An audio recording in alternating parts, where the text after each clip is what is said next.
begin with a short anecdote and then I move in.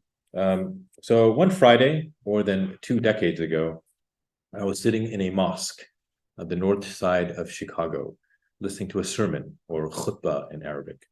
The preacher, a well-known Sufi sheikh in the local Muslim community, proclaimed that, quote, Muslims must be different, end quote, not just on the inside by cultivating virtuous character, but on the outside as well, by dressing distinctively. Delivered as the US government was launching its post-9/11 war on terror and intensifying its surveillance of American Muslims, the sermon urged the congregation to resist the mounting pressure to assimilate and fit in. I listened attentively, waiting to hear how the sheikh would draw from Islamic tradition. But instead of citing the Quran, he invoked the charismatic authority of the Prophet Muhammad, citing hadiths, sayings attributed to Muhammad, that urged Muslims to be different from Jews and Christians, including the well-known saying, quote, whoever imitates a people becomes one of them, or in Arabic, man tashabbaha biqawmin fahuwa minhum, implying that if Muslims copied the ways of other people, they would eventually become like them and lose their religion. Being different, he argued, was in fact an Islamic doctrine. But as I left the mosque that day, I was still not convinced. If Muslims must indeed be different, how different must they be? That question lingered in my mind as I made the decision later that year to leave my career in management consulting and enter the academy. I enrolled in Duke University's graduate program in religious studies with a focus on Islam. The sermon in Chicago on Muslim difference inspired a term paper that gradually evolved into a dissertation directed by my advisor, Professor Ibrahim Musa. Although I was initially reluctant to devote several years of my life to this subject, during a visit to Princeton, Professor Michael Cook convinced me that this topic was indeed worthy of my time. Quote, it would be like throwing a small brick into a large window, end quote. With this small act of destruction in mind, I opted to undertake my dissertation research at the Aziz National Library in the ancient city of Damascus, home to a monumental yet unpublished manuscript at the time of the brilliant Ottoman Arab jurist, Sufi jurist, Najmuddin al-Ghazi. The dissertation turned into the book I am now speaking to you about today. So not limited to fundamentalists or extremists, a broad spectrum of believers hold the conviction that Muslims have no business imitating unbelievers. In modern times, many thinkers have decried the tendency for Muslims to ape the quote-unquote West. They have lashed out at the Ummah, the global Muslim community, for being copycats in everything from wearing brimmed hats and bow ties to celebrating Valentine's Day and Christmas. Many Muslims living under colonial rule adapted the Prophet's mantra against imitation into a slogan of anti-colonial resistance.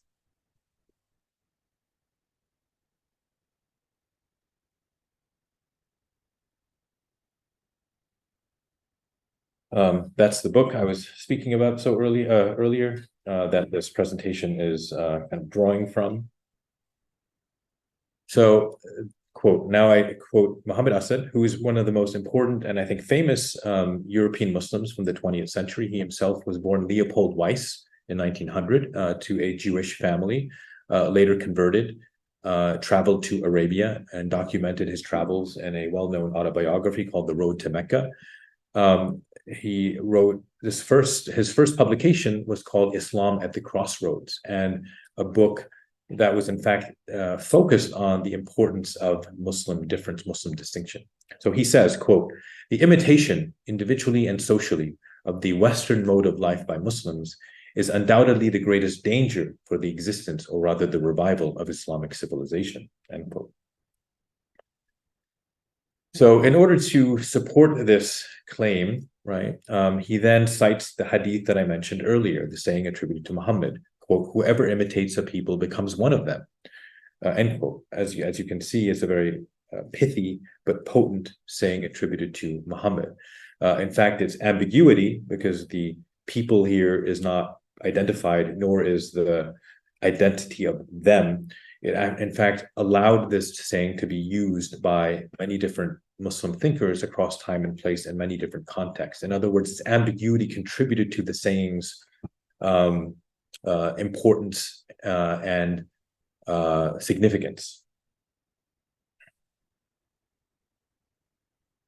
He goes on to say, glossing this tradition, quote, "This well-known prophetic tradition is not only a moral admonition, but also an objective statement of fact.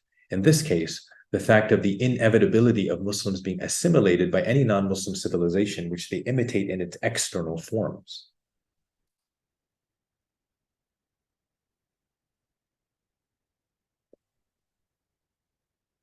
So in other words, he is saying that this saying is both descriptive and prescriptive. By descriptive, in other words, it's describing a social fact in the world. That is, when one imitates a group or a role model, that one comes to become like that role model. One comes to belong to that particular people or community. So in other words, it's a sociological observation. But he also says that suggests that it is prescriptive. In other words, that it can and has been used as a warning. In other words, an admonition against imitating particular groups of people. And as a warning to be, in other words, to be attentive and careful of choosing one's role models.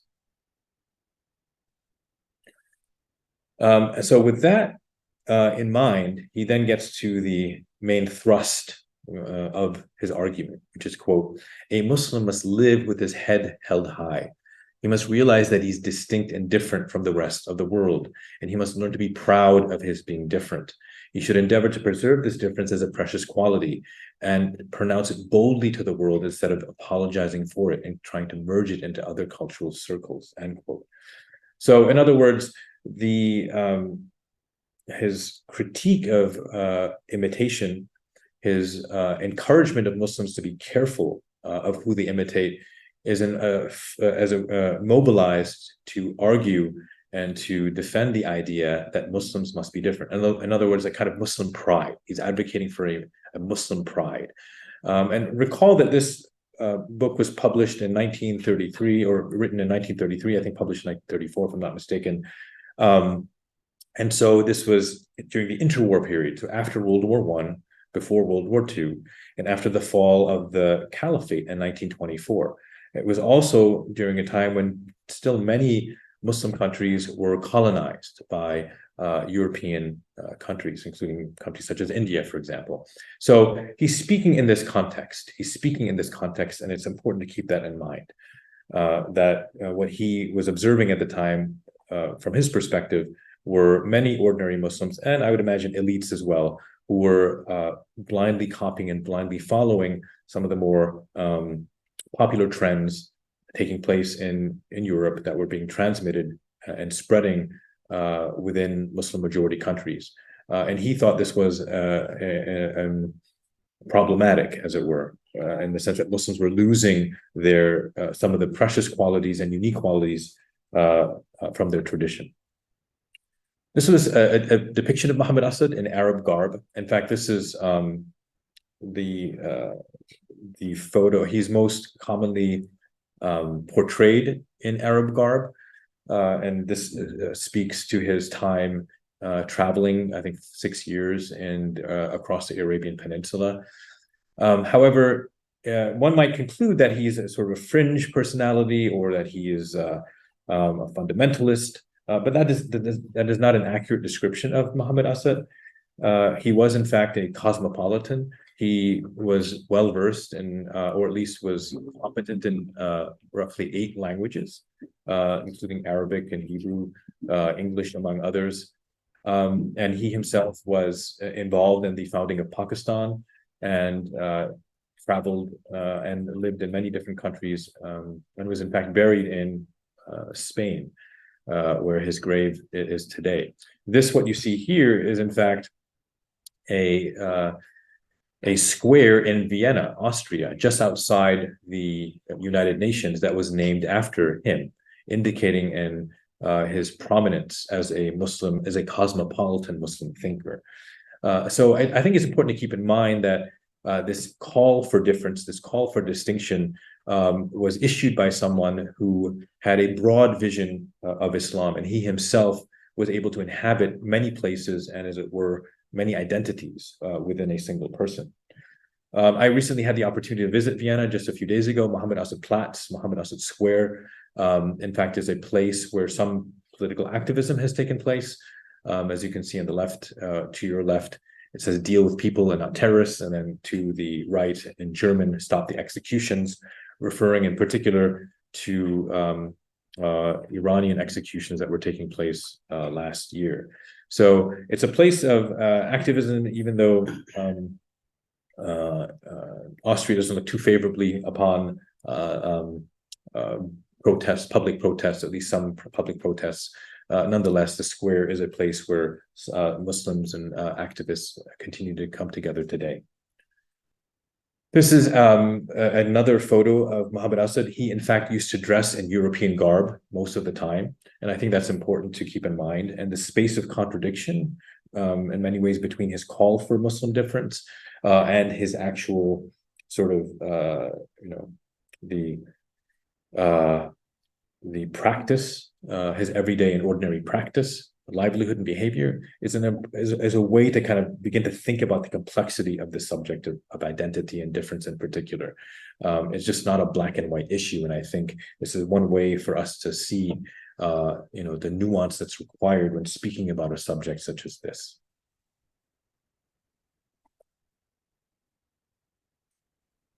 So now what I want to talk about briefly is the idea of imitation, the concept of imitation. And the reason why I do so is, if you recall the saying attributed to Muhammad, whoever imitates a people becomes one of them, focuses on the practice, or as I will argue, technology of imitation. Now, Immanuel Kant, the famous German philosopher who died in 1804, and in many ways is one of the most important thinkers that has defined modern thought and how modern thought operates within Europe and North America and the West more broadly, stated about imitation that, quote, the genius must be considered the very opposite of the spirit of imitation, end quote. So he didn't have a very high opinion of imitation, as you can see. And this was one of, I think, one of the key turning points in Enlightenment thought, was its changing views towards tradition. It's changing views towards the past, and the emphasis not on kind of following, as it were, tradition or imitating tradition, but rather independent thinking, rational thinking. And this has come to define, in many ways, key features of modern life today.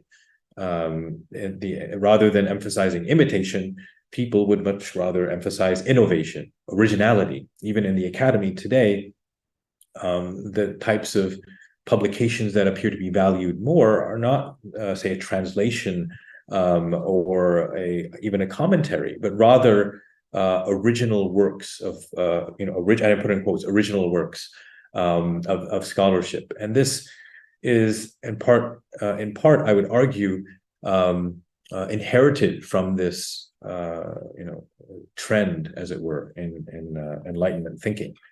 And I say this because in response, imitation, we may forget that imitation, in fact, has long been understood as a way for human beings to defining their identities. And one of the things that imitation reminds us of is that we are social animals, that who we are is not,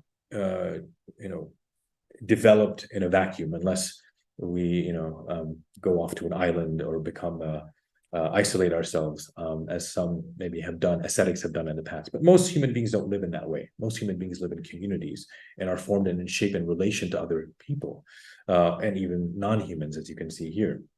So it reminds us, that imitation reminds us that we are in fact social animals. And I think forgetting that and suppressing that is a way of, I think, forgetting in many ways how we become who we are. I don't know if this will come through online, but this is a short video of two children that underscore how imitation begins to operate at a very young age. Let's see if it works.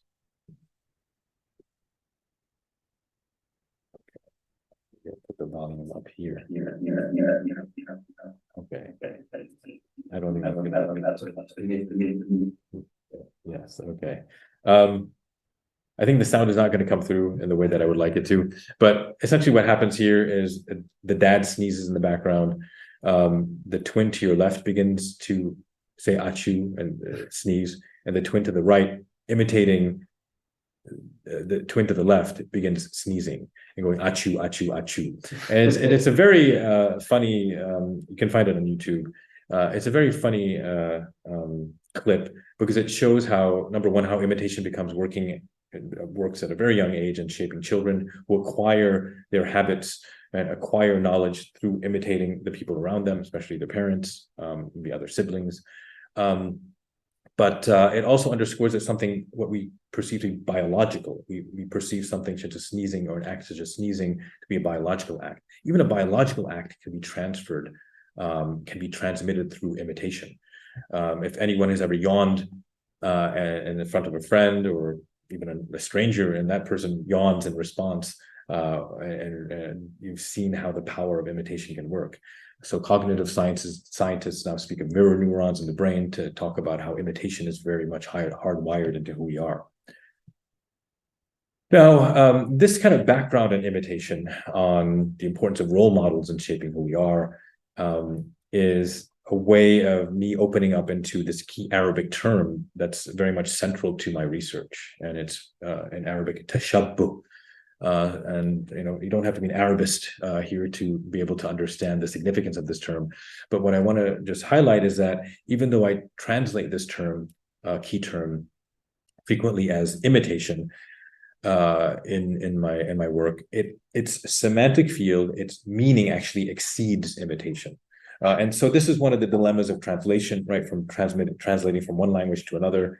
It's not usually very easy, especially from Arabic to English or vice versa.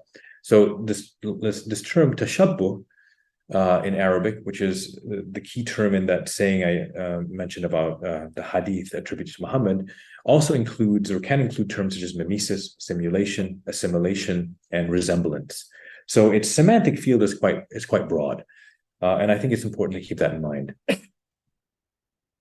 Now, one key thinkers a key thinker in my study named Najmuddin al-Ghazi, who was a Sufi from Ottoman Damascus, defines this term as, quote, humans seeking, sometimes by artifice or deceit, to be a likeness of the imitated, shib'a mutashabbaha bih.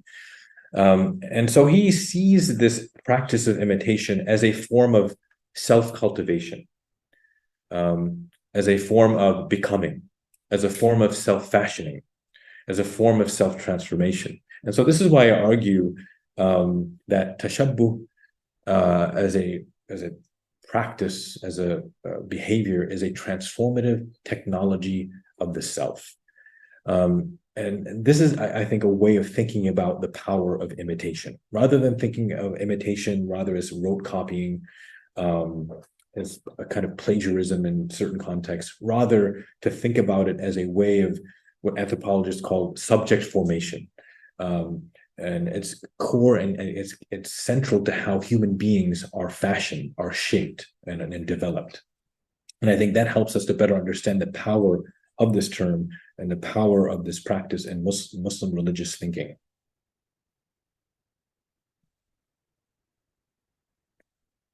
Now, other reasons why this subject was of particular interest to me, and why I think it was particularly, intellectually fertile for my research, is because it brings several concepts together.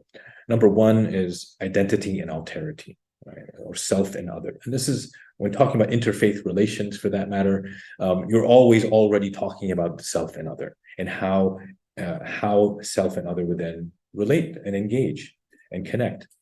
So this is one reason why this term is important, and that imitation helps to define, and it's a way of shaping the relationship between self and other. What I also think is significant about this particular subject of research and this topic in particular is that it helps us to think about the practices or processes rather of becoming, right, self-fashioning, belonging. How do we affiliate ourselves with, and identity into a seamless, unified process. Rather than thinking of them as discrete sort of processes that take place, but to see them as working together. Yeah, and I think this is one of the intellectual contributions that this research makes, is to think about these grand processes, these of taking place seamlessly, as it were, or in relation to one another.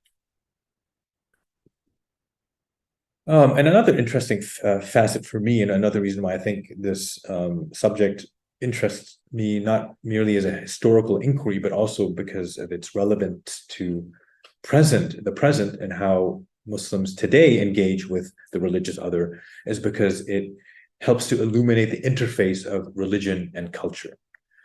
So as you can see, there's a lot of big things that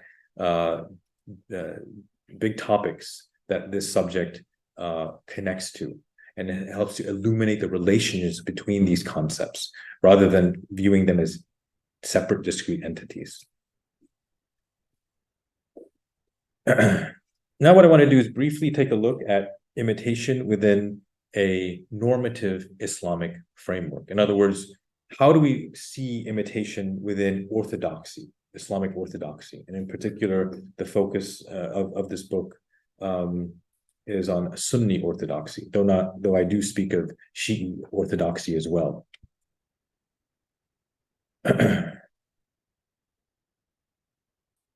So, it's not as if, I don't want to give the wrong impression by focusing on this key term, tashabbuh, that Muslims looked at imitation negatively, or it was an exclusively negative outlook. Rather, imitation within Islamic normative thinking was, could be divided into good and bad imitation. So, good imitation, for example, there's a key Arabic term here called ittiba' as-sunnah. What that means in English, or one translation of it rather, is following the way of Muhammad. For example, that type of imitation was universally viewed as a positive form of imitation. So when a believer looks at who to emulate, who to model him or herself upon, they would be encouraged to look to the Prophet's paradigmatic example. A second key term that relates to this idea of imitation is an Arabic called taqleed. Taqleed can be understood as a form of legal conformity, like conforming to a particular Islamic legal school, or the pursuit of excellence in deriving Islamic law and ethics. So this term was used in particular to encourage believers, Muslims, to follow a particular legal school and adhere to its hierarchies. So there are 4 primary Sunni legal schools, and there are other Shi'i legal schools. And Muslims are often encouraged, or historically have been encouraged, to attach themselves to a particular legal school, adhere to the hierarchy within that legal school, in order to produce, as it were, consistency and stability in the expression of Islamic law. So that's how legal systems work. Legal systems survive through consistency and stability rather than chaos and unpredictability. So taqleed was a mechanism for ensuring that this would take place. So these 2 types of imitation were generally looked at by Muslim thinkers as positive. Whereas tashabbuh, as I suggested to you here, as I argue in the book, was generally, but not always, not exclusively, viewed within a negative light, to imitate those who were not viewed as moral exemplars.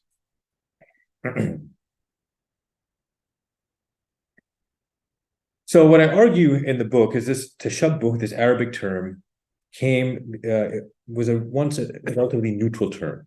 But then in Muslim religious thinking, Sunni Muslim religious thinking, and I think Shi'i religious thinking as well, came to connote a bad form of imitation, a stigmatized form of imitation, a reprehensible kind of imitation that would take ordinary believers away, as it were, from the path of God, away from the straight path. And so what it does when you construct a negative kind of imitation, it's essentially arguing and endorsing the idea or the concept of being different. being distinct. And that's how Muhammad Asad got from this idea of imitation to this exhortation to be different. And so what I do is I try to map this process in the book and how it happens.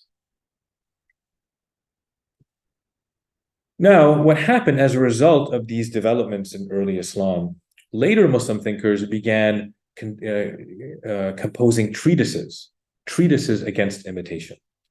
Some in the audience may be familiar with a genre of Islamic writing against innovation, against, as it were, innovating new things in religion. So if a Muslim were to wake up one day and say, it's now normative, it's now orthodoxy to pray 6 times a day. We're going to add a prayer before noon. That would be viewed by Muslim scholars as a reprehensible innovation. It's introducing something new into what would otherwise be portrayed as the authentic religion of Islam. So that was viewed negatively because it would deviate from orthodoxy, correct Islam. These treatises against imitation was a kind of identifying a different kind of process. When one imitates another foreign community and introduces that practice into Muslims' ritual or social life, that was also viewed with suspicion. And so treatises were composed in different times and places to criticize those practices that were viewed as reprehensible. One practice that was controversial was the development of what's called the Mawlid in Arabic, or celebrating the birthday of the Prophet, which actually developed in many ways in response to Christians celebrating Jesus during Christmas. So some Muslims, and maybe in Andalusia, as some historians argue, saw that Christians were celebrating Christmas, and they were like, well, we need to have a big holiday for Muhammad too, so let's celebrate his birthday. So even though the practice did spread across the Muslim world, it was viewed and continues to be viewed by some Muslims as a bad form of imitation, as something that was not indigenous, as it were, or native to the early Muslims. So that's just one example. And there are many other practices, some of which I'll refer to, but if you're really interested, I encourage you to read the book. But some major thinkers wrote about the subject, folks from Ibn Taymiyyah to Dhahabi, Al-Ghazi, and these are some key thinkers. And treatises were composed on the subject in the Arabian Peninsula, the Levant, Europe, West Africa, North Africa, South Asia, especially in Arabic, but in other languages as well, other Islamicate languages, such as Ottoman Turkish, Urdu, and English. And today, some of them have been translated into other languages as well. What I think is really fascinating and something that surprised me from my research is that most of these treatises were written, in fact, after European colonialism. There are only a handful of treatises that I could find that were composed in pre-modern times, a relatively small number, at least with respect to this particular genre.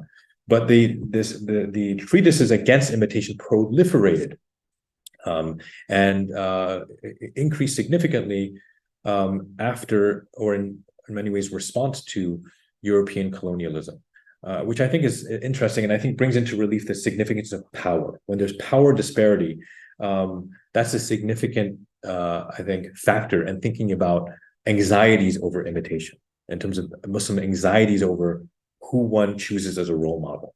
What does this say about power? What does this say about who one looks up to and admires? And I think that has historically caused anxiety among some Muslim thinkers, especially after colonialism, when it was perceived by thinkers such as Asad that Muslims were no longer looking to Muslim exemplars. They were looking elsewhere to model themselves, model their behavior, and define who they were and define their culture. Now, I want to just take a brief step back, as it were, and since I am I guess specialist in the field of religions more broadly, not just within Islamic studies, there is a parallel concept within Rabbinic Judaism, within Hebrew called Hukat HaGoy, roughly the laws, customs, and ways of the Gentiles. The idea behind this doctrine being that Jews should not imitate non-Jews. or not emulate non-Jews.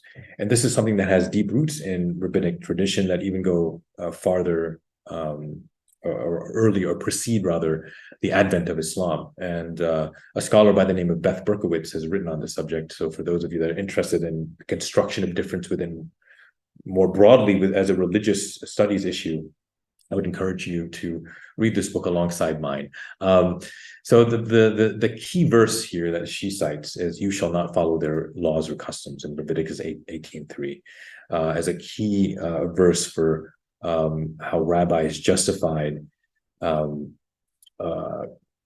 arguing or admonishing ordinary Jews to not imitate the ways of Gentiles. So I bring this up to just to bring this subject to within a comparative religious perspective, which may be of interest to some of you. Okay, now, does this mean that Muslims turned away from Christians and Jews? All this talk about not imitating and being different. And so what I want to do is not only put into perspective this doctrine or teaching in relation to other concepts of imitation within Islam, and in relation to other doctrines within other religions such as Judaism, but I also want to speak of this in relation to other topics or key features of tradition that relate to Christians and Jews and how they're portrayed by Muslims. I won't speak too long on this subject, but this is once again for perspective.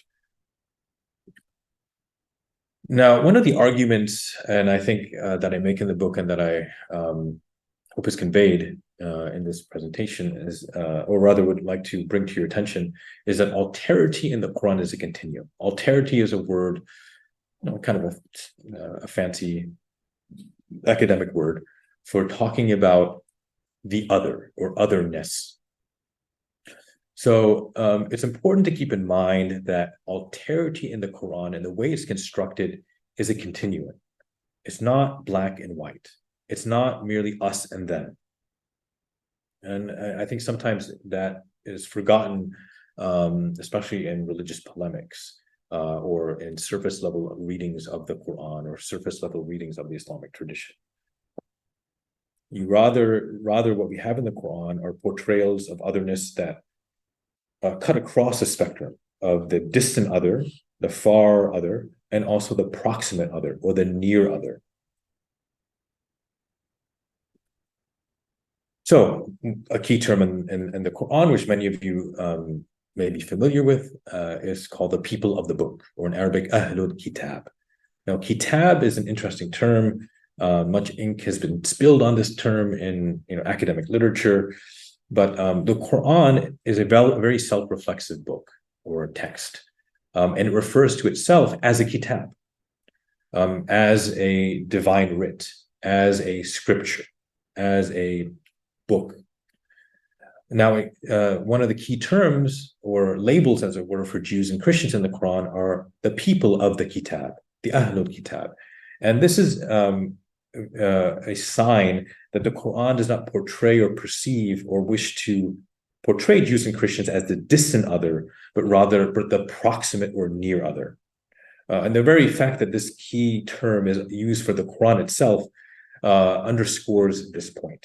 It's a way of honoring Jews and Christians as having been communities that were blessed, as it were, with having divine revelation. So, generally speaking, the Quran portrays the Ahlul Kitab, the people of the book, as the proximate other. And I think this is important to keep in mind, as opposed to the kafir in Arabic, which can be as the unbeliever or infidel in a more polemical translation, or even one a denier. This is a different category altogether. And anyone, as it were, can go into this category or slip into this category depending on certain acts. But generally speaking, that's not how Jews and Christians are described in the Quran. They are rather referred to as the Ahlul Kitab. That doesn't mean there aren't critiques in the Quran. There are, but those critiques must be viewed with this broader perspective.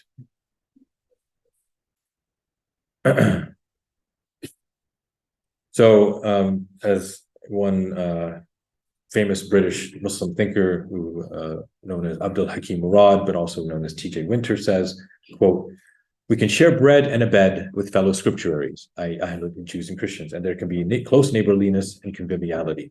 That's his own way of saying that, look, Jews and Christians are the proximate other. They're the near other to Muslims.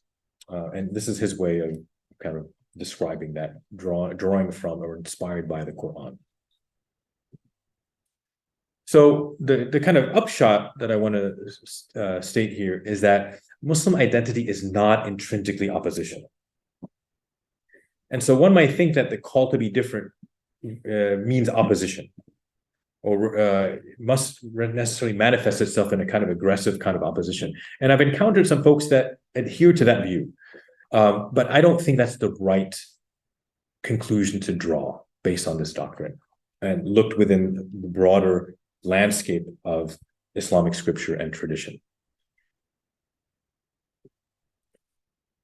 So with that kind of in mind, I want to talk briefly a little bit more about what practices are included in this idea of tashabbuh, or reprehensible forms of imitation. And I mentioned one that some think are reprehensible, but not all, and that is sort of the celebration of the Prophet's birthday, as it were, inspired or provoked by encounters with Christians. But there are other practices that were identified in the hadith literature, i.e. attributed to Muhammad, as being practices that Muslims should be wary of imitating, or practices where Muslims should appear distinct and unique. And here is a brief catalog of those practices: manner of ablution, rather prayer, including the call to prayer, manner of fasting. So in other words, key ritual practices, but also certain social practices, such as greeting formulas, holidays and festivals, funerary rites, sartorial matters, and manners of eating. So some of these things may appear strange to us. Funerary rites, why is that significant? And this also, some of these topics or subjects also are significant, or at least germane to the particular historical context of late antiquity and 7th century Arabia in particular. So funerary rites were public events. You would have a funeral procession. And so it was important then among the partisans of hadith and for circulating traditions that set apart Muslim ways of conducting funerals from those of other religious communities. So we find traditions, for example, that highlight the importance or emphasize the importance of Muslim distinction in some of these practices. Holidays and festivals are another one. So, and then sartorial matters, matters of dress, matters of even hairstyle. So these are a couple of traditions that fall into this tradition. The beard, for example, is often perceived as a key marker of visible Muslim difference or Muslim distinction.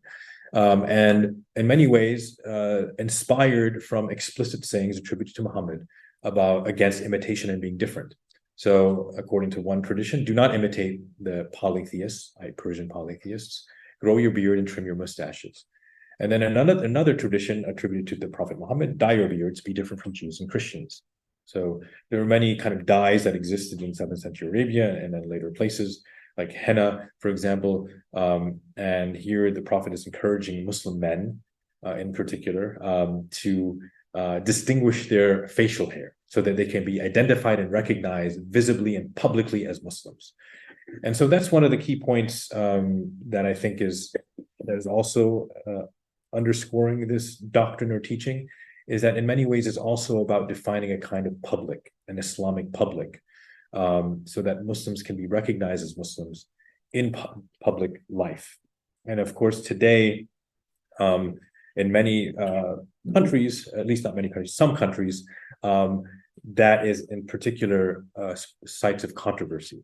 If the domain, if a secular polity is defined by having a public where one's religious identity should not be visible, and in France in particular comes to mind.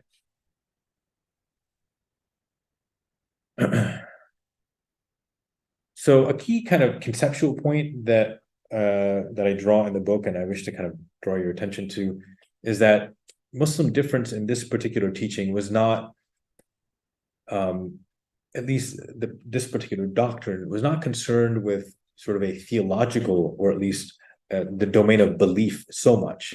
Rather, this particular doctrine or teaching was concerned more with the embodiment of Muslim difference, the physicality, like physically showing and displaying one's difference and identity.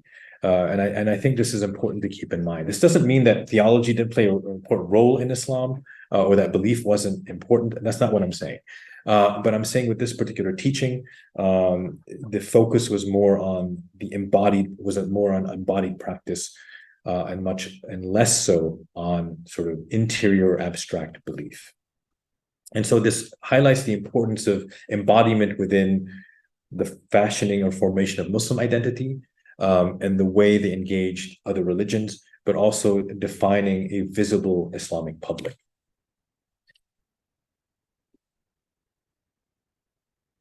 A theory that I found helpful, that I found helpful to kind of understand what was happening during this formative period of Islam, and later, as a theory that is espoused by Sigmund Freud, the famous psychologist, called the narcissism of small differences.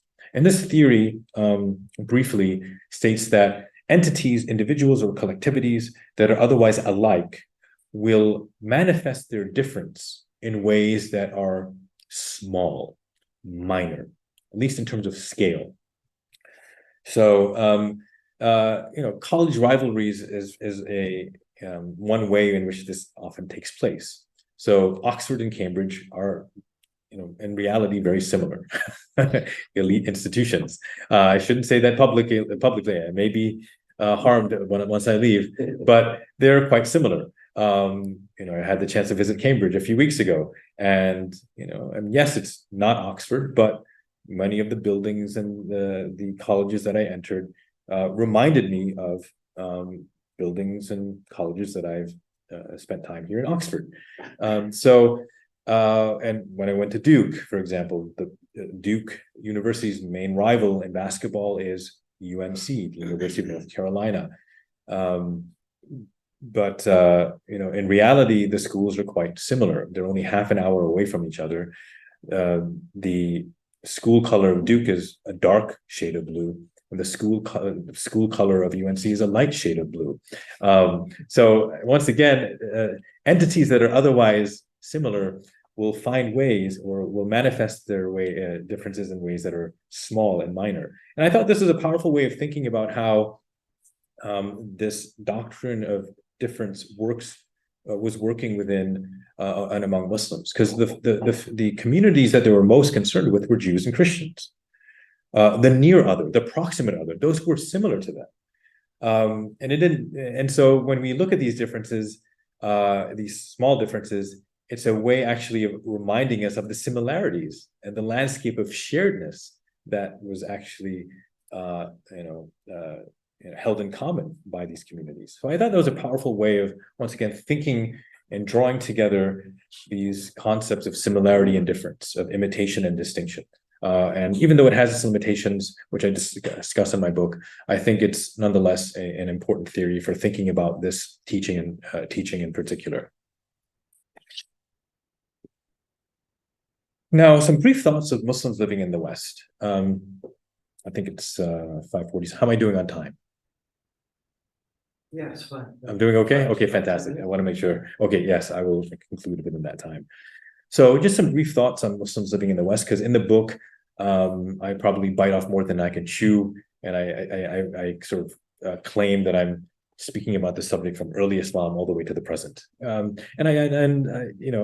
Because in many ways I came to the subject from a moment that took place, within my life. So I do think there is a relevance to this subject and thinking about Muslim relations with other traditions today.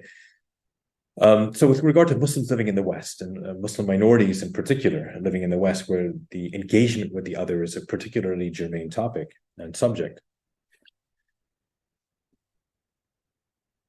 Does being authentically Muslim require opposing mainstream American or British culture? And in some ways, I've already answered this question, right? And I've argued that Muslim identity is not intrinsically oppositional.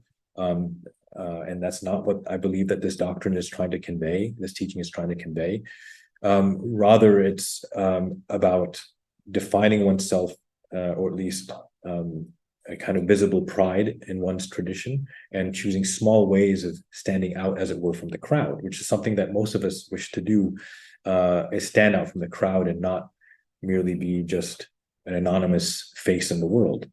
But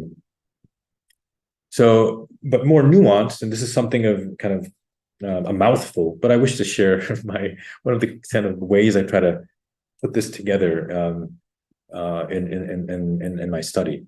So I'm quoting myself now, not narcissistically. I argue that the Prophet's efforts to define the line between insiders and outsiders were not spectacular and oppositional, but carefully calibrated into small differences, which drew on a cultural ecosystem of symbols that paradoxically connected them to the cosmopolitan societies they inhabited. In other words, when Muslims were choosing practices to be different, they were doing so in a way that was legible to outsiders, that was understandable and recognizable to those around them. So by drawing on existing social norms to define Muslim difference, rather than importing foreign norms wholesale, the Prophet transformed these boundary regulating practices into connective practices that gave the Ummah, the global Muslim community, a sense of place in the world, a pragmatic approach that can serve as a model for British and American Muslims today. So that's sort of one of my constructionist, as it were, that part of my historical study. The book, as it were, is mainly a historical study, but in the conclusion, I advance a more constructive contribution, as it were.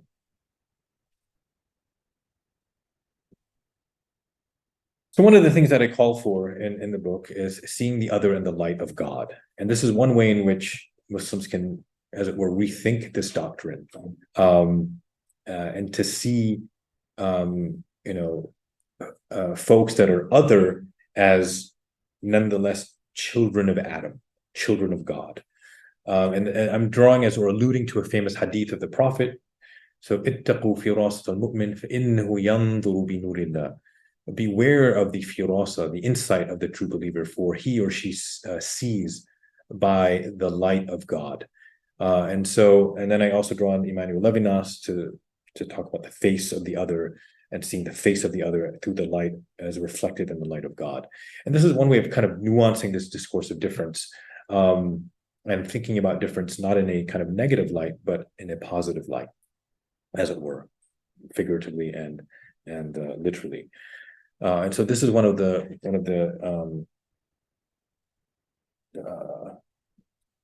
points that I endorse.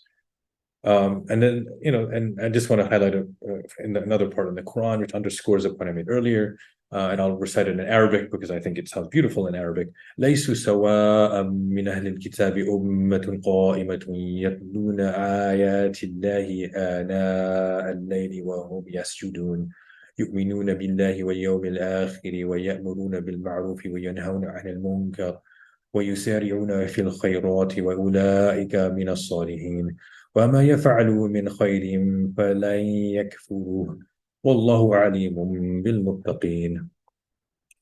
Translated into English, they are not all alike. Among the people of the book are an upstanding community, ummah qa'imah, who recite God's verses in the watches of the night, bowing down in prayer. They believe in God and the last day, enjoin right and forbid wrong, and hasten to perform good deeds. They are among the pious. The good they do shall not go unrewarded, for God knows the reverent. And I think this is a powerful verse, because it militates against putting a group of people into a box and generalizing. Rather, it's about, as it were, understanding that individuals are unique. And there are those who are, even in foreign other communities, who are exemplars and models of piety that can be models for Muslims themselves. So when one comes to this hadith, and I return to this tradition, even though it had been historically read, not exclusively, but commonly as a with a negative view of them and applied to various others. That doesn't have to be the way it's read today. It doesn't have to be the exclusive way it's read. Rather, it can be an open sort of invitation to find the good in anyone who one finds to be inspiring as a moral exemplar. And I think this kind of reading or this approach, this hermeneutical, this reading of the hadith, I think can be particularly helpful to Muslims living in non-Muslim majority countries where they find themselves as a majority and in terms of the cultivation of their identities. So that's it. Thank you so much.